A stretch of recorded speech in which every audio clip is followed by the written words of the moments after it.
नमस्कार, मी सविता. सविता's किचनमध्ये तुम्हा सर्वांचं खूप खूप खूप मनापासून स्वागत.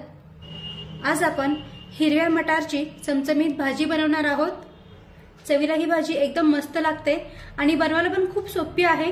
चला तर हिरव्या मटारची भाजी कशी बनवायची ते पाहूया. तर इथे मी एक वाटीभर हिरवे मटार घेतलेले आहेत आणि इकडे कढईमध्ये गॅसवर पाणी उकळायला ठेवलेलं आहे. तर पाण्याला पण छानपैकी उकळी आलेली आहे. आता हे मटार या पाण्यामध्ये टाकूया आणि साधारण एक 5 ते 7 मिनिटे हे मटार पाण्यामध्ये थोडेसे शिजून घेऊया. आता मटारमध्ये थोडेसे मीठ टाकूया, म्हणजे मटारचा जो हिरवा रंग आहे ना तो रंग टिकून राहतो.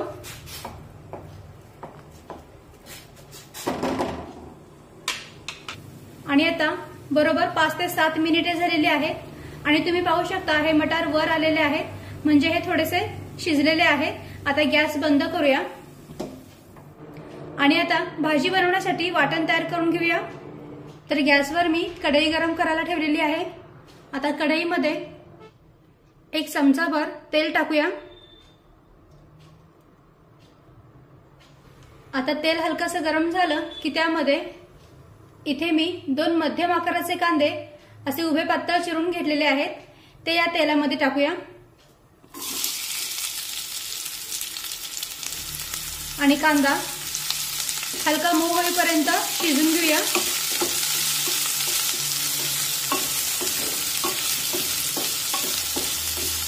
कांदा परतत असताना कांद्याच्या या ज्या पाकळ्या आहेत त्या प्रत्येक पाकळ्या सुट्ट्या करून घ्यायच्या, म्हणजे मग कांदा लवकर परतला जातो आणि अगदी व्यवस्थित परतला जातो.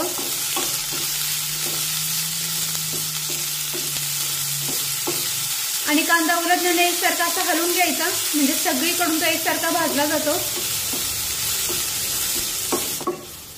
कांदा परतत असताना यामध्ये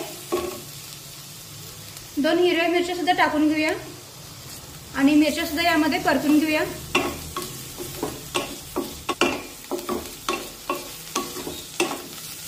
तर पहा, इथे आपला कांदा हलकासा मऊ शिजलेला आहे. आता यामध्ये इथे मी 8 ते 10 लसूण पाकळ्या आणि थोडंसं अद्रक घेतलेलं आहे, हे सुद्धा यामध्ये टाकूया. परतून घेऊया.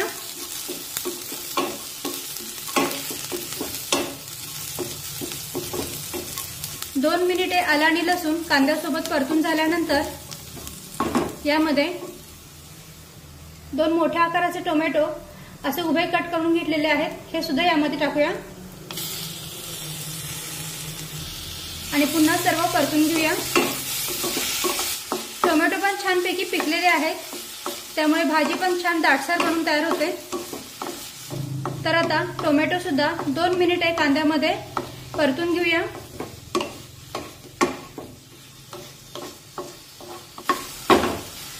आता टोमॅटो सुद्धा 2 मिनिटे कांद्यासोबत परतून घेतल्यानंतर आता यावर झाकण ठेवूया.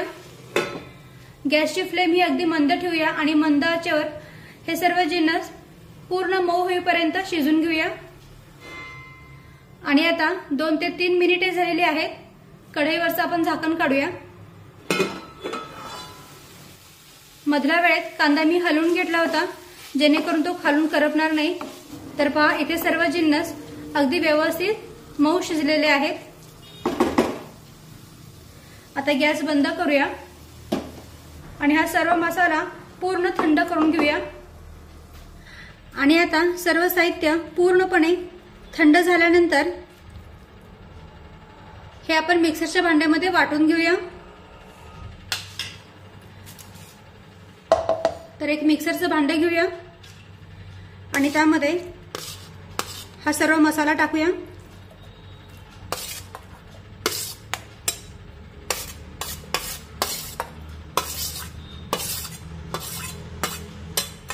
वरून थोडीशी कोथिंबीर पण टाकूया. आणि आता यामध्ये पाणी न टाकता हे सर्व जिन्नस मिक्सरमध्ये अगदी बारीक करून घेऊया. तर पहा, वरून फक्त 2 चमचे पाणी मी यामध्ये टाकून हा सर्व मसाला छानपैकी मी बारीक करून घेतलेला आहे आणि छानपैकी इथे आपलं वाटण बनवून तयार झालंय। त्यानंतर गॅसवर मी कढई गरम करायला ठेवलेली आहे। आता कढईमध्ये 2 ते 3 चमचे तेल टाकूया।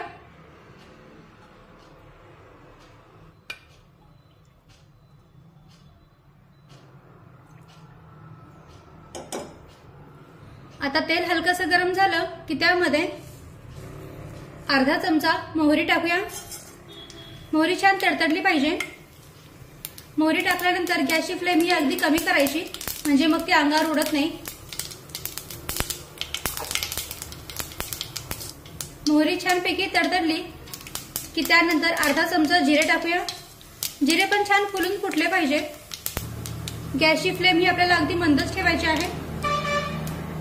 त्यानंतर कढीपत्ता टाकूया।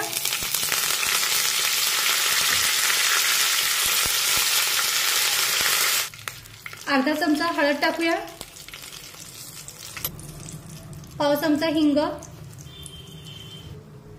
अर्धा चमचा लाल मिरची पावडर टाकूया। अर्धा चमचा गरम मसाला पावडर आणि हे घरी बनवलेलं लाल तिखट आहे ते मी 1 चमचा टाकते। हे सर्व मसाले तुम्ही तुमच्या आवडीनुसार कमी जास्त करू शकता। आता हे सर्व मसाले व्यवस्थित परतून घेऊया, म्हणजे त्याचा कच्चा वास राहणार नाही।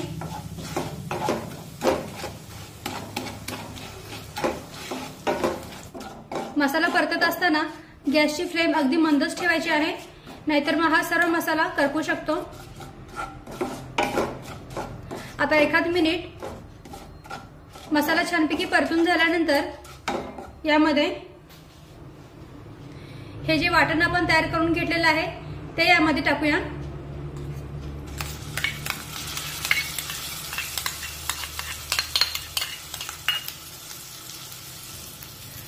आणि हे वाटण सुद्धा त्या सर्व मसाल्यामध्ये अगदी व्यवस्थित मिक्स करून घेऊया। गॅसची फ्लेम आपल्याला अगदी मंदच ठेवायची आहे।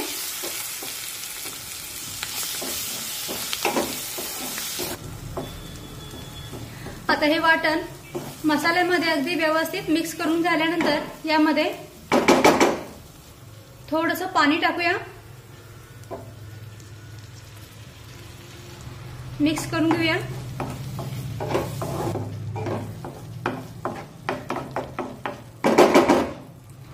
आणि आता कढईवर झाकण ठेवूया। गॅसची फ्लेम ही अगदी मंद ठेवूया आणि मंद आचेवर हा सर्व मसाला छान तेल सुटेपर्यंत शिजून घेऊया। फक्त मध्ये मध्ये कढईवरचं झाकण काढून हा सर्व मसाला चमच्याने हलवून घ्यायचा, म्हणजे मग तो करपला जाणार नाही। आणि आता 2 ते 3 मिनिटे झालेली आहेत। कढईवरचं आपण झाकण काढूया।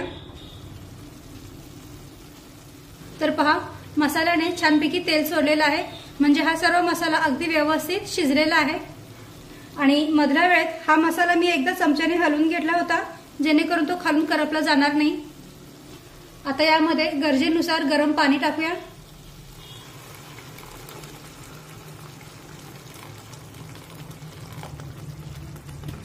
गरम पाण्यामुळे भाजीचा रंग पण टिकून राहतो आणि भाजीला चव पण खूप छान लागते।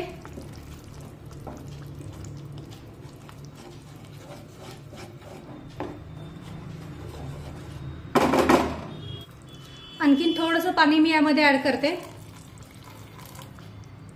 तर इथे मी गरजेनुसार पाणी या मसाल्यामध्ये टाकलेलं आहे। आता यामध्ये हे मटार टाकूया। मिक्स करून घेऊया।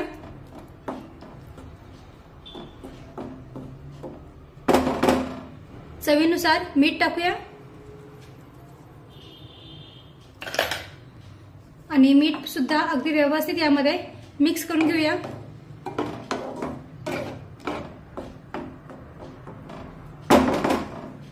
आता पुन्हा एकदा कढईवर झाकण ठेवूया। गॅसची फ्लेम ही मध्यम ठेवूया आणि मध्यम आचेवर हे मटार शिजून घेऊया। आणि आता बरोबर 4 ते 5 मिनिटे झालेली आहेत। कढईवरचं आपण झाकण काढूया। तर तुम्ही पाहू शकता भाजीला किती सुंदर रंग आलेला आहे। आणि इथे आपला मटार सुद्धा अगदी व्यवस्थित शिजलेला आहे। हे पहा,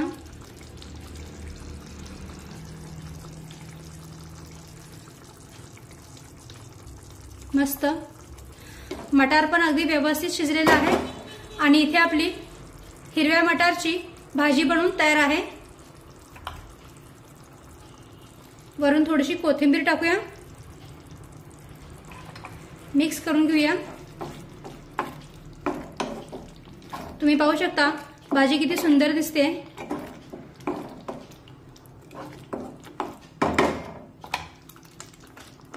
छान दाटसरपणा या भाजीला आलेला आहे, हे पहा। मस्तपैकी भाजी बनवून तयार झाली आहे।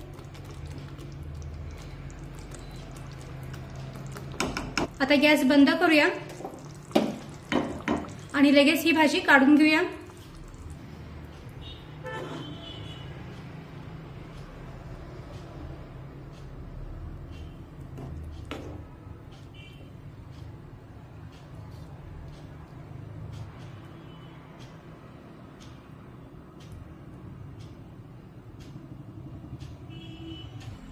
तर इथे आपली मटारची भाजी बनवून तयार आहे।